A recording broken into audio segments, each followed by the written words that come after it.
What's up? Let's try that again. What's up, folks? This is Tony Brewer. You're listening to or watching, as the case may be, Cogitations. Cogitations is the podcast where we think about things, we contemplate them, we turn them over in our minds, and then we discuss them. Daniel chapter 7, verse 28, Daniel writes, "Hitherto is the end of the matter. As for me, Daniel, my cogitations much troubled me. My countenance changed in me, but I kept the matter in my heart."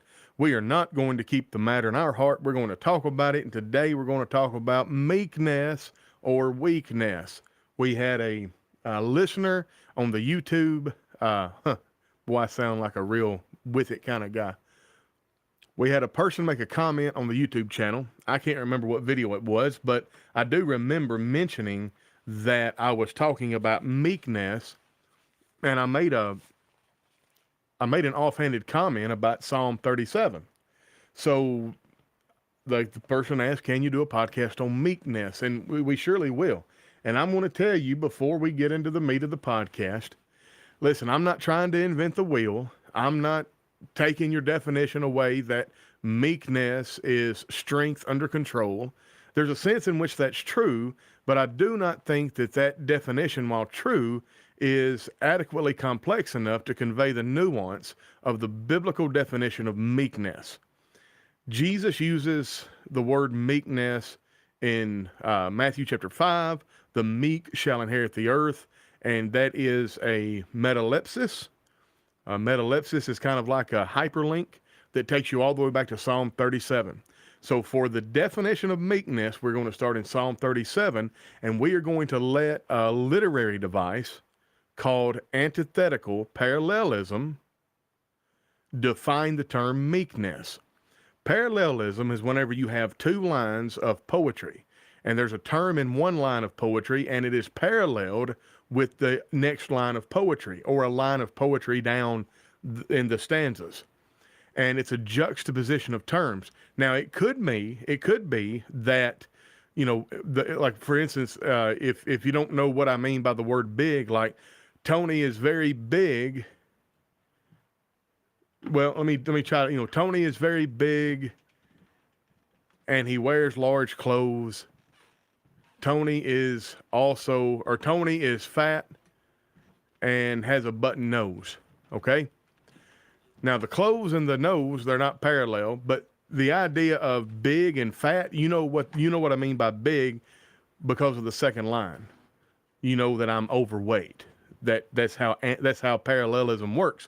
Now there's a thing called antithetical parallelism where two terms are mirrored opposite one another. They're juxtaposed, but the second term is the opposite, antithetical to the first term. That is the type of parallelism under consideration in Psalm 37. Yeah, I'm Danny Mentor. Yeah, so I'm not trying to take away your definition of meekness, that's strength and control, but that's like a kindergartner definition compared to how the Bible defines the term. So let's go to Psalm 37 and let's start in verse 11. But the meek shall inherit the earth, and shall delight themselves in the abundance of peace. The wicked plotteth against the just, and gnasheth upon them with his teeth. The Lord shall laugh at him, for he seeth his day is coming. The wicked have drawn out the sword, and have bent their bow, and to cast down to the poor and the needy, and to slay such as be of an upright conversation life. Their sword shall enter into their own heart, and their bows shall be broken. I'm very sorry. So what we have here is antithetic parallelism. Everything that applies to the weak, everything that applies to the wicked applies to the meek, but in reverse. All right. So in this case, the meek have swords and bows, and they are prepared and adept in using them, but they wait on the Lord. Now, if the time calls, it may be that the Lord uses the meek with their swords and their bows to carry out his will on earth from the perspective of the psalmist. But the meek will always wait on the Lord. They'll wait until, well, look, the world is encroached upon us, and we now have to draw a line in the sand, and we will take up these arms to defend the innocent, the downtrodden, the oppressed, okay, the just. That's what meekness is. Now, oh, pardon me. So we've looked at the concept of meekness from Psalm 37.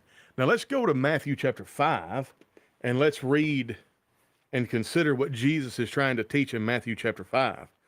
All right, Matthew chapter 5. I'm going to start reading in verse 3. Blessed are the poor in spirit, for theirs is the kingdom of heaven. Blessed are they that mourn, for they shall be comforted. Blessed are the meek, for they shall inherit the earth. Now, notice blessed are the meek, for they shall inherit the earth, comes right after blessed are they that mourn, for they shall be comforted. The world is going to chew you up and spit you out as if you were a sour persimmon. You don't immediately take up arms and start reasserting your position by force. You wait upon the Lord. We sing the song, do we not? It's right from Isaiah chapter 40, the very last verse. They that wait upon the Lord shall renew their strength. They shall mount up on wings as eagles. They shall run and not be weary. They shall walk and not faint. And then the hook of the song, teach me, Lord, to wait. Just because you have the ability doesn't mean that it needs to be done in the moment. You need to get that meekness. You need to prescribe to the biblical definition of meekness and be in control.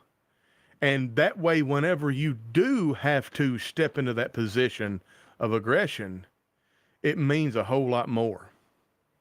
Have you ever noticed somebody that always yaps like a chihuahua?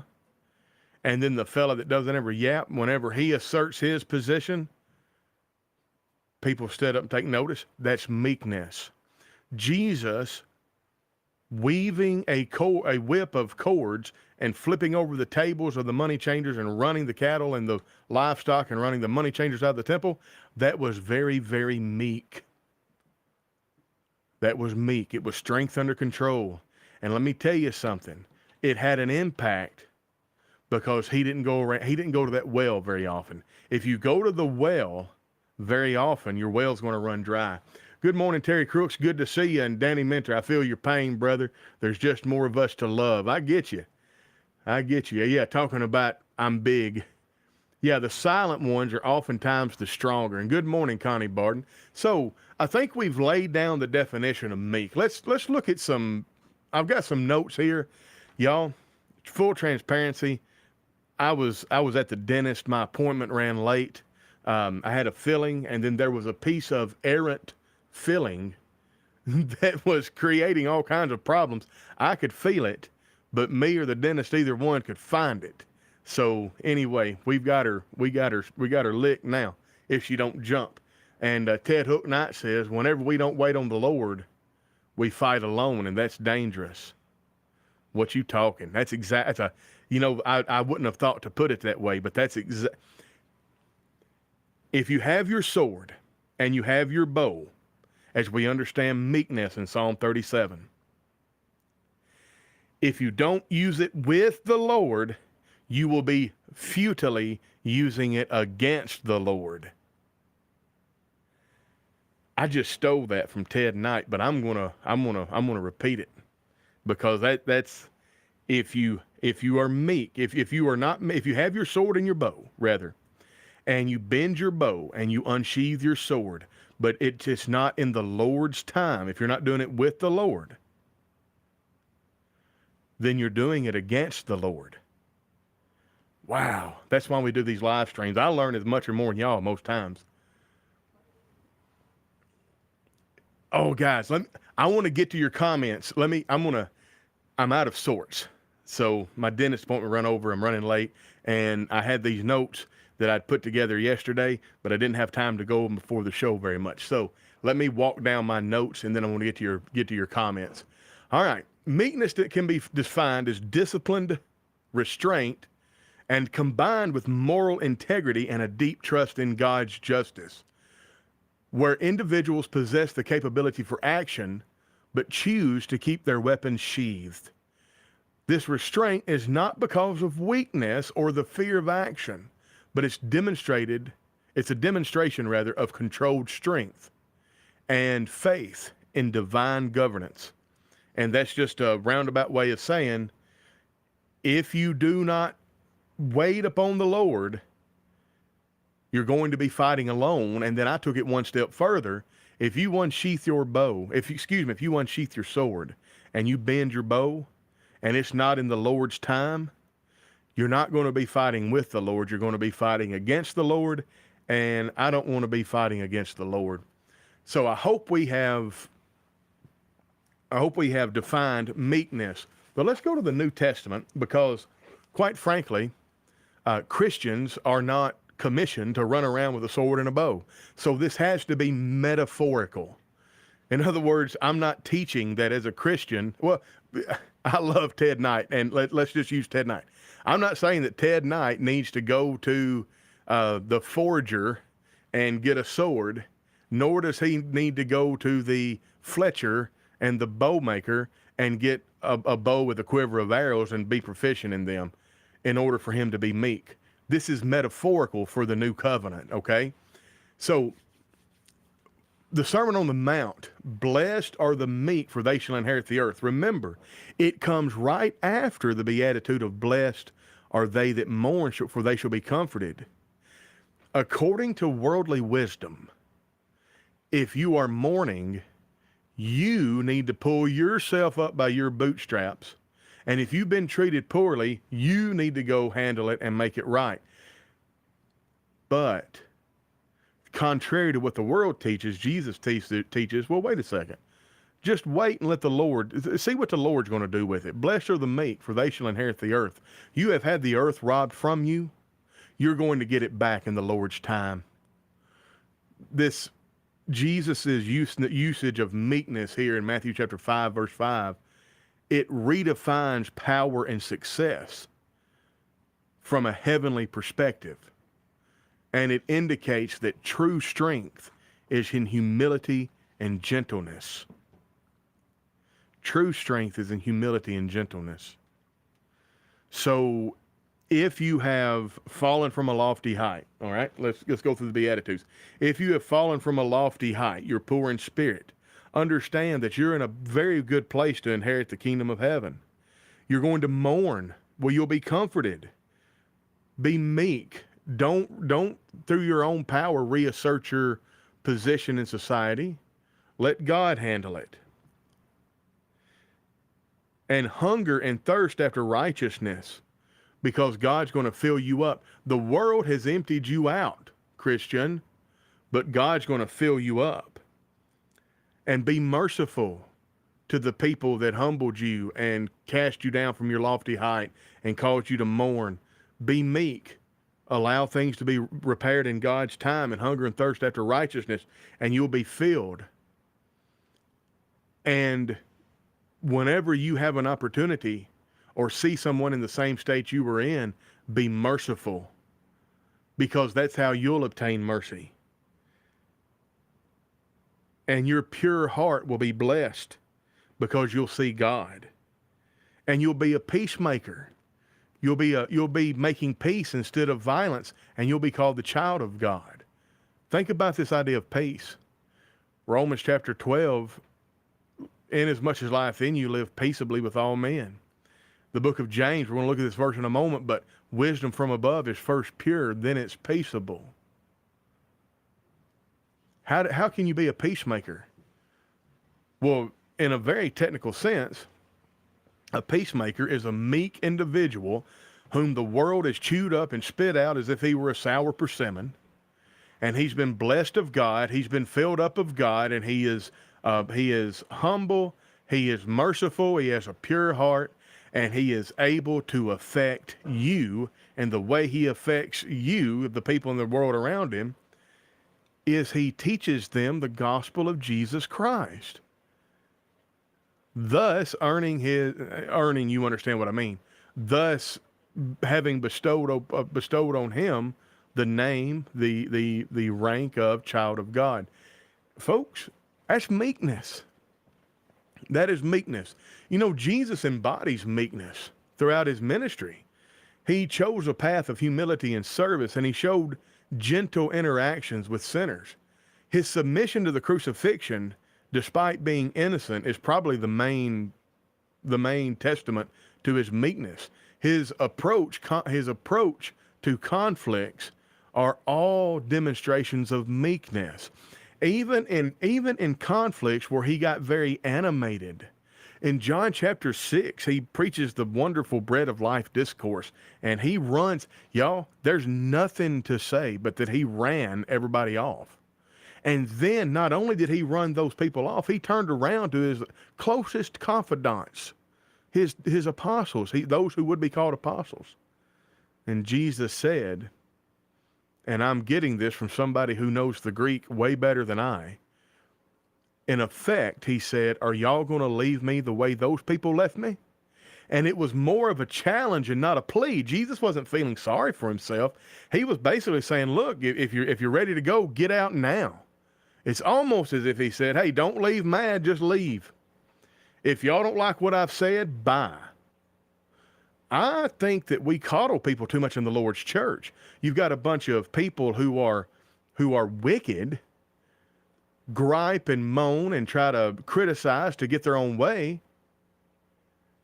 And they say, well, you should cater to us because we have saw fit to grace this assembly with our presence. My attitude towards those people is, bye-bye. I'm not going to cater to you just to have a head count. That's meekness. That's what Jesus did. I don't think we have so learned Christ in this modern times as we have supposed to learn Christ. Let's talk about the teaching on meekness outside the realm of the Gospels in Jesus' life. Well, James chapter 3, verse 17. I've mentioned it earlier. Wisdom from above is first pure, then it's peaceable, gentle, and easy to be entreated. Folks, if it's not from above, we can't have any peace with it. Think about that. If you got somebody in your congregation that's espousing heretical doctrines, it's not from above, you can't be peaceable with it. You can't just agree to disagree. You can't just go along to get along. It's got to be nipped in the bud. And the people that are espousing the heretical doctrine, they're going to holler and cry and moan and talk about how bad you are. Well, that's exactly what the apostles and the prophets and Jesus had to deal with, but they were using that metaphorical sword and bow with God's timing.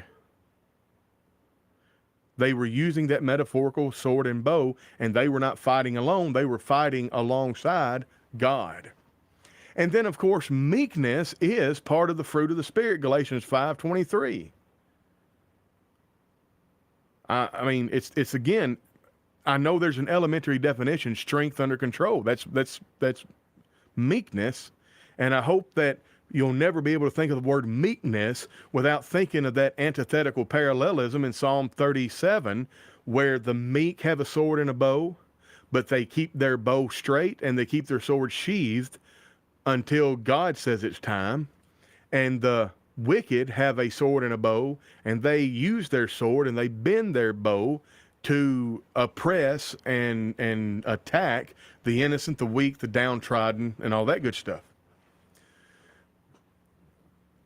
You cannot be a meek person unless you're also a dangerous person. If you're not dangerous, if you don't have the ability to stand firm in a conflict, then you're not meek, you're just weak. And if you want to see how terrible, or if you think dangerous men are bad or a threat, wait till you see what weak men are capable of. Weak men are capable of passing laws that see thousands of people chemically castrated and perfectly good functioning breast cut off of 12-year-old girls. And don't gaslight and say it's not happening. It's happening. It's just a certain subset of the nation doesn't want you to know it's happening. Weak men created laws that allow, it's easier for you to get a MAID package in Canada than it is for you to get seen by a doctor. A MAID package is medical assistance in dying. It is cheaper for them to kill you than to keep you alive. That's what socialized medicine gets you. But it's very weak men that caused those laws to be enacted. We got to be meek, not weak. Wisdom from above, it's first pure, then it's peaceable. If it's not from above, we can't be peaceable with it. And then, of course, Galatians chapter 6, verse 1. Brethren, if any man be overtaken in a fault, ye which are spiritual, restore such a one in the spirit of meekness. Well, the idea then, metaphorically, is you're going in love trying to restore that soul. But if that person doesn't soften the fallow ground of their heart, then you have to bring out the sword and the bow, the metaphorical sword and the bow. And you're like, look, you're no longer part of our fellowship if you're not going to walk in alignment with the commandments, precepts, divine example, the orderliness of God's word. That's meekness. So the New Testament highlights meekness as a countercultural attribute that leads to spiritual inheritance and blessings. And it contrasts the worldly admiration of power with the Christian call to humility. Whenever the world has chewed you up and spit you out as if you were a sour persimmon, you don't pull out your sword and bow and start fighting. You let God handle it in God's time. You don't return violence for violence in retribution. Don't take my words out of context in that. I'm not speaking out of both sides of my mouth. You don't return violence for violence in retribution. Listen, meekness does not negate the need for firmness or even firmness in correction within a biblical framework, but it does emphasize that these such actions should only be driven out of love and a desire for peace rather than anger or vengeance. If you are practicing meekness, or if you are quote unquote fighting, as we're going to use the metaphor, if you are metaphorically fighting and you're driven by love and you have a desire for peace rather than anger or vengeance, then you're fighting with God. You're not fighting against God. So, to recapitulate, we need to remember the importance of meekness and its key as a virtue in Christian ethics. And it's not about possessing strength and capability, but it's choosing to operate under God's command. I think about, and every once in a while I'll rewatch the television show Frasier from back in the 90s. I absolutely love it. Niles Crane is a very meek individual, but he is not, He is not traditionally a masculine man or a strong man, but he's very meek. He has very much strength under control. He has a sword and a bow, and he uses it when it needs to be used, and he uses it very sparingly. So, again, it's not about just possessing the strength and capability to quote-unquote fight, but it's about rather operating under God's command.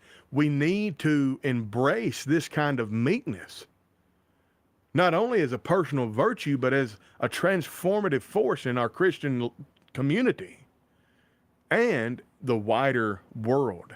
And the world would be better off. And that's the information that I wanted to set forth to us today. I'm going to look at your comments. I think we've got a few comments. Let's see.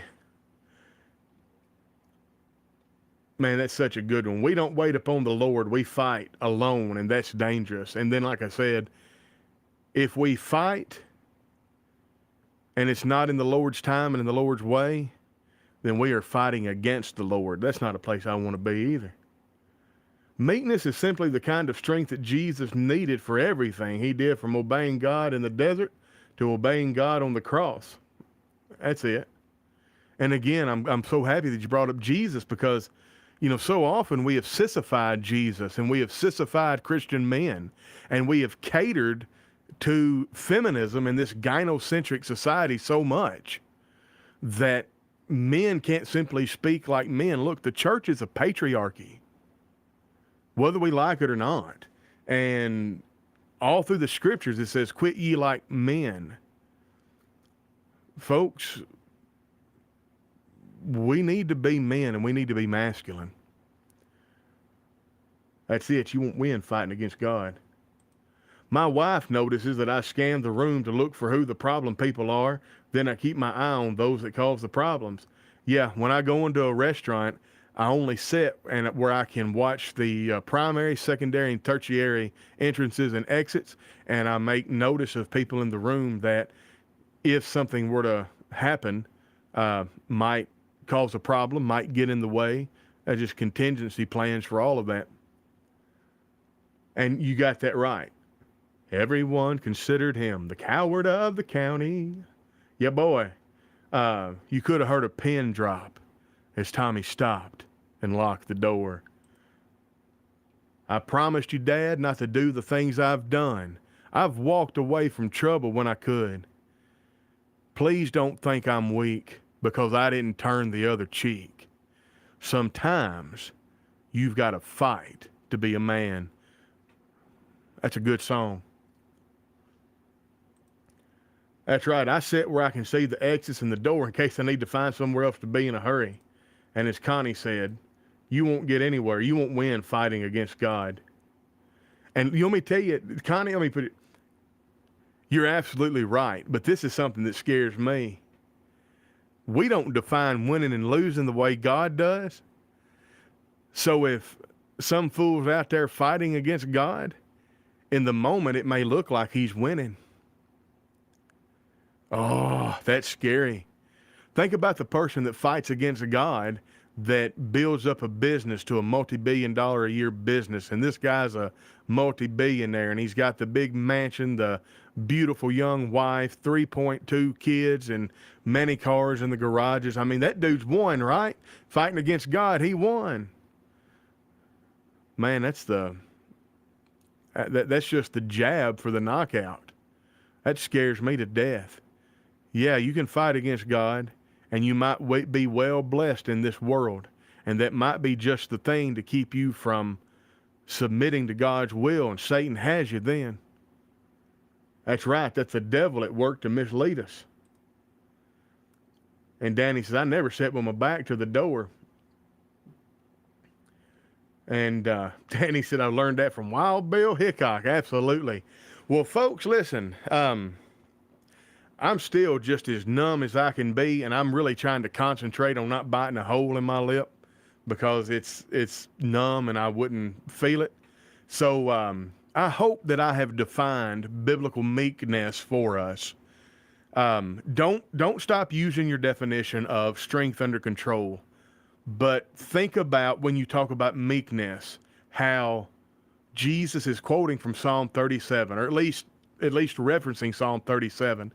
And New Testament biblical meekness is people who have a metaphorical sword and bow, but have them sheathed and have their bow straightened, and they wait on the Lord before they use it.